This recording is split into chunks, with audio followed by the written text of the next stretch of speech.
He kōna ipurangi tēnei nā te reo irirangi o Aotearoa. When it comes to our finances, Do as I say, not as I do. Yeah, I was going to say don't come to me for financial advice, maybe. we can be a bit hard on ourselves. And with something like investing in shares, maybe we feel like that's for later in life, Learning more about it first before jumping into it. or it's risky, You know, you've got to be prepared to lose that money, haven't you? or you have to be rich to do that. I don't have the money to actually get into investing currently. We don't have too much disposable income, so KiwiSave is our way of doing that. But now, with share trading apps making things quite a bit easier, more of us are starting to dip our toes in the water. There's lots of merits in apps that can kind of help you. We've just started, now that we've got a little bit more disposable income. After all, if there's a small way we can boost our funds just a bit more, isn't it worth a crack? Kia ora, I'm Katy Gosset, and welcome to Thrift. Our saying in this ep is a song lyric. Inch by inch, row by row, gonna make the garden grow. So the Garden song was written by an American folk singer, David Mallet, in 1975, but it became better known when it was covered by people like Pete Seeger, Arlo Guthrie and John Denver. And while there's no gardening involved in this episode, I reckon the ethos of the song can also be applied to share trading apps. Little by little, dollar by dollar, you can grow wealth for the future. Hello. I'm Rachel. Oh, nice to meet you. G'day, Cam. Cam and Rachel are friends who first met beside a field as their children were playing sport. Hi, I'm Cameron Scott. Call me Cam. My name's Rachel Pratt. I'm a mother of 4. More recently, they've been helping each other to learn the ways of share trading apps. We're also going to hear a bit from RNZ's money correspondent, Susan Edmunds, who'll give us the big picture. Because, well, check out these stats. At the moment, about 1 million people in New Zealand have some form of DIY share investing account. So that's a lot of online investors in our small country, spread across various share trading apps. We've got Sharesies, which is obviously the big name. Incidentally, Sharesies recently shared that it has 930,000 people using its platform in New Zealand and now Australia with $12 billion in assets. And then We've got Hatch, and then we've got newer players like Kernel who have no minimum investment, but in that case you're investing into funds rather than having the option of individual companies. So there's a bit of choice, and that's important because although investors might all share the same goal, building wealth, they also have their own particular needs and financial commitments. That leads us nicely to tip 1, which is know yourself. And it seems like a good time to get to know our fledgling investors a little better. Starting with Cam. I'm a counsellor these days and I work part-time from home and part-time for Riccarton High School. Cam was born with cerebral palsy. I describe it as my body's pretty out to lunch. It doesn't really do what I want it to do. And as he gets older, Things are a bit more difficult. You have to plan ahead and use your energy wisely. so planning ahead for a time when he may be less able to work, Cam was trawling through YouTube, as you do, and he happened upon some influencers talking about how to use share trading apps. The idea of building some passive wealth for later on in life was quite appealing. And also motivating. You're watching it grow and it changes your mindset for me anyway, because you're actually doing something positive. So what about Rachel? Well, she used to be an accountant. But my children are quite complicated, so I didn't return to work, sort of just emerging from the fog now. Parenthood is like that, yes.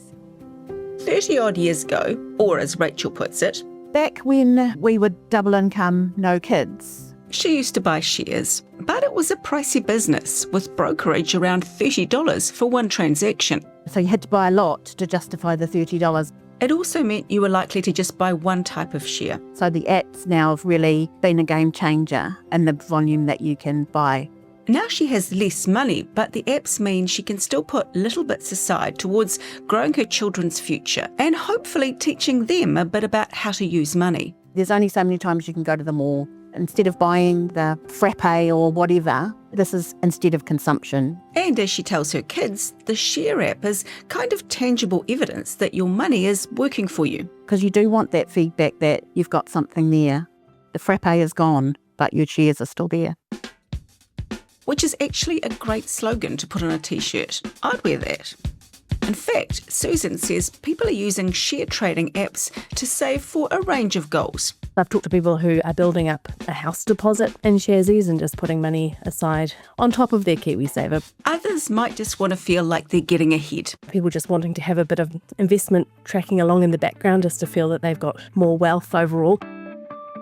And like Cam says, there's a confidence too and a sense of agency that comes from taking charge of your finances. Another part of knowing yourself is being aware of your risk profile. How comfortable are you taking risks? Susan says this also ties in with how long you've got to save. So if you're investing for a house deposit in 5 years' time, say, then you might be not taking as much risk as someone who's investing for retirement in 25 years. So whether your goals are short or long term, it's just important that you know what your time horizon is, know what you're trying to achieve, and then you align your investments for that. Now, Cam was initially worried. He's in his 50s and he thought he'd missed the boat on shares, but those reassuring internet influencers said otherwise. It's never too late. And I thought, well, yeah, that's true. There are also online risk profiling tools that can help you work out what investments work for your age and stage.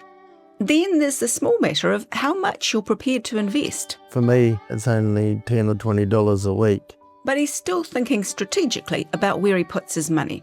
I could buy a couple of coffees or I could put that money into some shares. Most importantly, and be honest here, how much can you actually afford to put in? Don't put the money in there that you don't have. Do it within your means. Moving right along. Tip 2 is know your stocks. Now, you can obviously invest in individual companies, but You have to have quite a bit of confidence about that company that you're buying shares in. whereas a safer bet might be a fund, a kind of pooled investment where you're buying a small stake in a number of companies at once. That gives you that instant diversification across many different investments, which can be positive. Think about KiwiSaver. It started back in 2007, and for a lot of people, it was probably their first introduction to the world of stocks and shares. So we're all just a little bit more confident with the markets, I hope. And now she says the share trading apps are allowing people to experiment further. Investing only small amounts means they can test the waters, but she does encourage them to take a long-term view. Because, you've got the power of compounding behind you. If you keep investing your returns, build, and it will grow over time. Because Cam's already got funds in his KiwiSaver, he's decided to invest in a few separate companies. So the big question is, how's it going? Pretty good until recently. The market's taken a bit of a tumble this week, but it always drops down and bounces back up. I think the key is not to panic. He's also discovered he likes companies that pay a dividend. So that's a portion of the company's earnings that gets paid out to shareholders on a regular basis. Cam chooses to put his dividends back into the company. Try not to take any money out. I'm all about building up a portfolio. Now, a quick note from Susan on the tax side of things. Dividends are, of course, income. You'd pay tax on the dividends that you get from shares generally. You don't pay tax on the capital gains unless you're buying shares with the intention of selling them. And Susan reckons that most share trading apps are pretty good at letting people know their tax obligations. So how is Rachel going? Like Cam, she's invested in a few companies, but there are a lot of them out there. It can be quite overwhelming, almost too much choice. So how on earth do you decide? I try and stay with what I know, with your values. Or not? I don't do mining, for example, so that cuts out a whole lot. You can also use the information you have as a consumer to help filter out which shares to buy. My daughter's just had a difficulty with the bank and we all, as a family, sold our shares in that bank. Because it can take a lot of time to research a company. Rachel's tip is that she invests a small amount beforehand, and that gives her the motivation to find out more. Going to the shareholder meetings and going through the financial reports. But I find you don't sort of do that unless you've got some skin in the game. And she reckons people are realising that there are more ways to build wealth outside of buying a house or putting your money in the bank. Not everyone's going to be able to get together a house deposit, and it's nice to think that you've got something rather than nothing. And if that something turns out to be a stock that goes up, that's a pretty good feeling. Getting your money working for you while you're asleep, that appeals to me. It sounds pretty good, but before we start thinking it's all a bit too easy, tip 3 is know the risks. Here's Susan again. I do see people taking some quite big investments in, say, a single company, and sometimes they pay off, but they don't always. And as we've heard, diversification is the best defence against that. To spread your risk and lessen the potential for a downturn wiping you out. And speaking of downturns, while share trading apps may have many benefits, Susan reckons they're not the place for your emergency fund. You wouldn't want to be in a situation where you'd built up your emergency fund in, say, Sharesies, and then the markets have a terrible time just as you need your money. That's the risk with that. Cam's got used to the market's ups and downs. Just when they go down makes me a bit sad. It's about managing your expectations and being in it a bit more for the long haul rather than a quick buck. But there is another potential cost. Here's Susan again. They do all charge different fees, transaction fees, in some cases ongoing fees. So that means thinking about how you'd use the app. How many transactions would you make? And then what options are available, what's a good fit for your investment strategy, what you're trying to achieve. And then the final tip is actually make a start. I was always thinking, I'll do it next month, and it never happened. So my advice would be, if you're curious, just take that leap of faith and have a go. So time for a recap. Know yourself, how much you can afford, what your goals are, and when you're going to need the money. It'll help you narrow down the right investment. Diversify your shares to reduce risk. Consider a fund if you're starting out. If you do want to invest in individual companies, think about your values to work out the stocks that will suit you best, and take advantage of online info to research them well. The market will go up and down, so avoid using it for your emergency fund. Don't forget share trading apps also have fees, so think about how many transactions you'll make and pick the right app for your needs. This is the last episode in this season of Thrift, but we'll be back in a few weeks. In the meantime, you can follow and listen to Thrift on your favourite podcast app to check out other episodes. Many thanks to my guests in this ep, investors Cam Scott and Rachel Pratt, and RNZ's money correspondent Susan Edmunds. You can hear more from Susan talking about all things money on her podcast, No Stupid Questions. This podcast is produced and presented by me, Katy Gosset.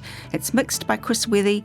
Nate McKinnon makes our social media videos, and Tim Watkin is the executive editor audio. If you have a tip to share, you can get in touch with me at thrift@rnz.co.nz. Thanks for joining us. Ka kite.